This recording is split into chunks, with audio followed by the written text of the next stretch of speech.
here we go again. We have light. We have an ocean.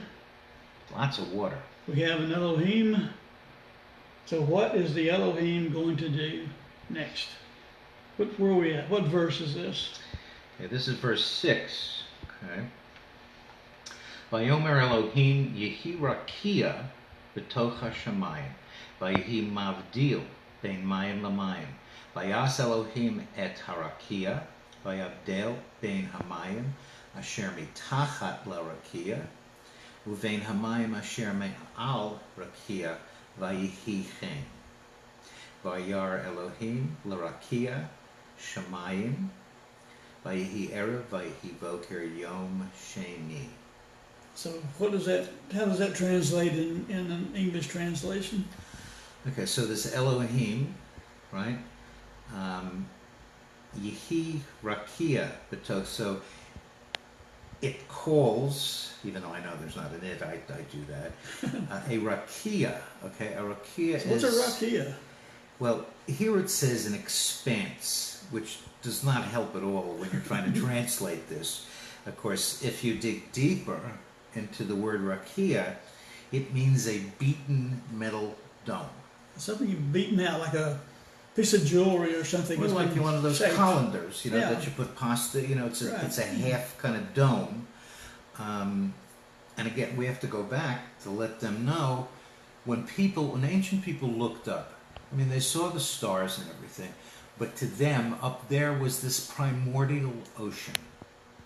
So all this water was there. So it was Elohim, water, and then the rest of this material, darkness, light, and then this beaten metal dome. And that's in the middle of the waters, right? Right. You have this ocean, and somewhere down there they stuck a dome right into the thing. And what was the purpose of it?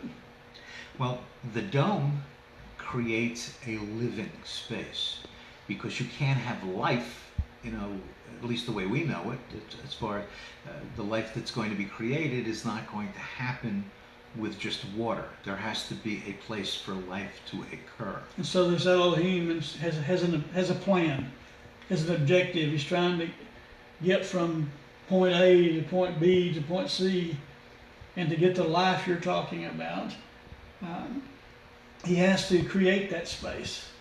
So we have this dome in the middle of the water, but it's full of water. And there's water above it, and there's water inside of it. And so, what did he name this thing again? Vayikra Elohim larakia shamayim. So Elohim called this thing, or called to it, named it Rakia, right? A shamayim. He calls it shamayim. And what is a shamayim? How do they translate shamayim in Hebrew, in English? Sky. Give me the other way.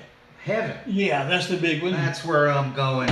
When I die, I'm going to a beaten metal dome in the sky. That could be a good song. Oh, yeah. But, the key here is that we're back to verse 1 again. Right. Because you said it in the beginning, or when Elohim began creating, or however you want to translate it. He created a shamayim, what we're calling the heavens. And an aretz. But right now we know that he created a solid metal dome. And like you said, whenever we do this live and with real people in front of us, nobody yet has said, yeah, when I die, I'm going to go to a solid metal dome in the middle of an ocean and live for eternity.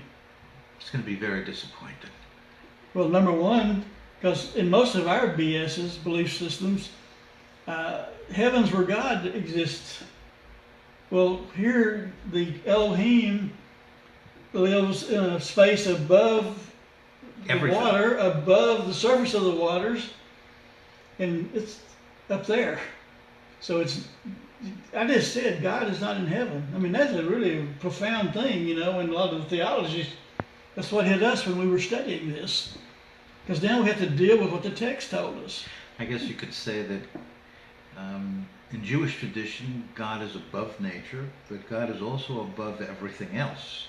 You know, And without nature, God, without God creating it, nature wouldn't exist. right? And the places where something that's very important in this story is everybody has a place. Everything belongs in a certain place. Elohim is above the surface of the waters. Now we simply have a rakia named heavens. And we're going to have to stop here and wait for the next time to see what happens next. Thank you. Stay tuned.